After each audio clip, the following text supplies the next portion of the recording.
Savala kicking for Tedesco as the hammer beats Henny. Henderson still alive now for the Roosters. Toya, can he find Nawaqanitawase again? Throws it back infield. Tedesco gives it to Toya. Toya keeps it alive to Savala. Savala, whoa, go! Yes! Bradley to knock it away! That's not a try, it's a magic trick! Uh-oh. Come on, it's under review for Browning. He then loses possession of the ball over the goal line. We have a decision. Oh, yes, perhaps the greatest no try of all time, but really it didn't matter in the end because the Roosters got the job done over the Dolphins on Friday night. As we welcome back to the panel from the Caxton, Darren Lockyer. Morning, Em. Lockyer, you were on that match. What did you make of it? And have you ever seen anything quite like it? It went through, I'd say, about 13 sets of hands.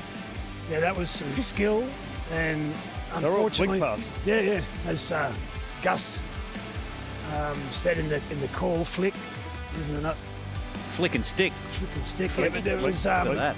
Boom. That sounds It was close, but the right decision in the end. Exactly. yeah. Some desperation there by Herbie Farnworth. Finny Fuiaki getting across there. Well, I Ray think Stone. they had nearly 20 offloads, I think, in the game. The Roosters. Yeah, They were.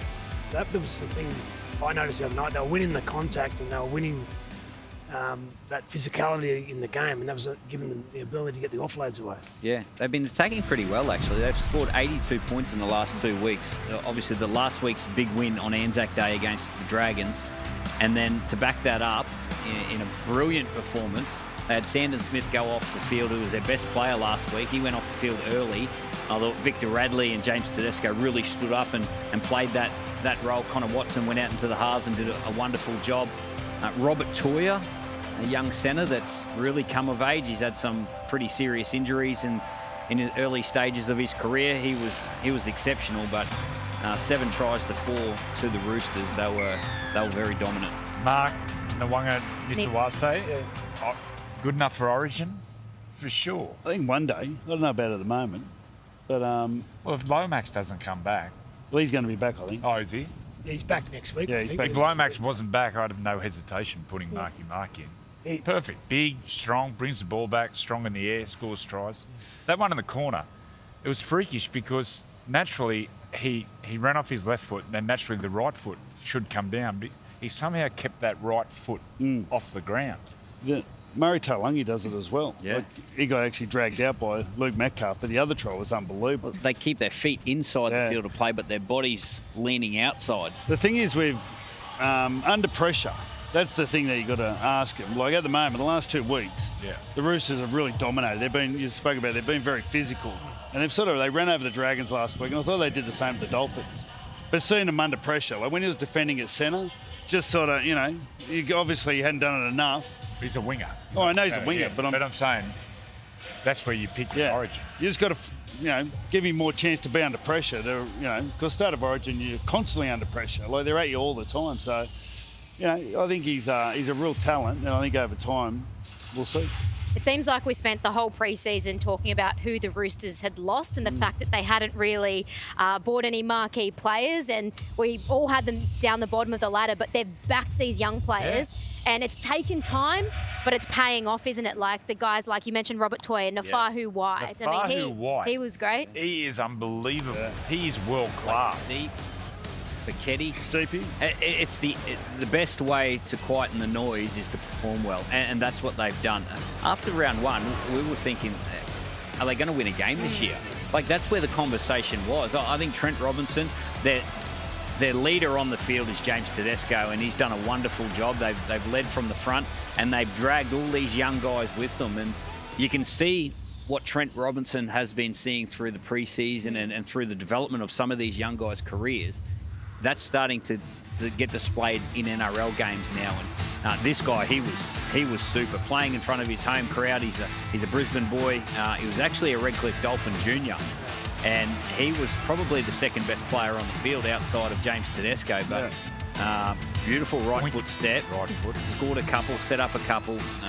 He's got a real future in the game. Well, yesterday they had the rep finals, and the Roosters in the under 17s, they beat Parramatta. Yeah. So Boyd Cordner coached them, so they won. And S2 Ball's 19s, isn't it? 19s, and then Harold Matthews 17s, and the Warriors won the 17s. So, talk about the Roosters. They've got a lot of kids coming through there. They did well last year as well, so they've got a heap coming through, and that just applies pressure to everyone and keeps you on your toes. I think Hugo Savala. Hugo Savala come through. His kicking game has been impressive. It's long. The turnaround for them is when they rolled Penrith at Combank. Well, no one gave them a chance, and from there, all those young players have just grown in confidence, and the team has grown in confidence. I've got to say, Trent Robinson, this could be one of his biggest achievements. I know they won a couple of comps back-to-back when you have a look at that team stat. This team, what he's getting them to do, and also the style of play. You spoke about the offloads. Yeah. They're finding their DNA. What about when Sam Walker comes back? Does he go 7 or 6? 7. 7. Yeah.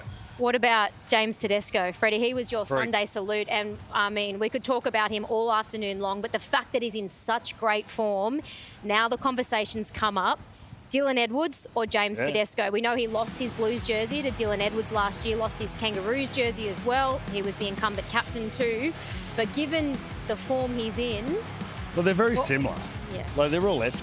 I don't think I've ever seen anyone, I've got to say, that puts more into a game than James Tedesco. He's in more collisions, runs more metres than any other player I reckon I've ever seen in my life. And then for a while there, there wasn't much attack with James. He'd come around and sort of the execution, wasn't like some of the other fullbacks, but, he's got plenty of try assists at the moment. And I feel like Dylan Edwards at the moment, like, he's injured, a bit injured, groin, so...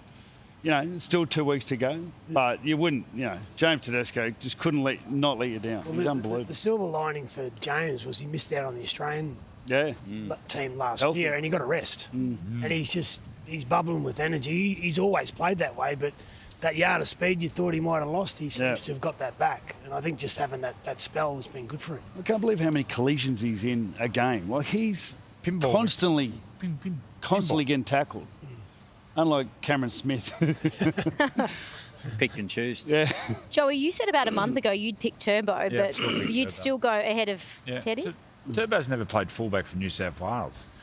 And we've got the best of all time there, but Turbo would be in the top 3 fullbacks of all time, for sure. Where do you run him, Bill?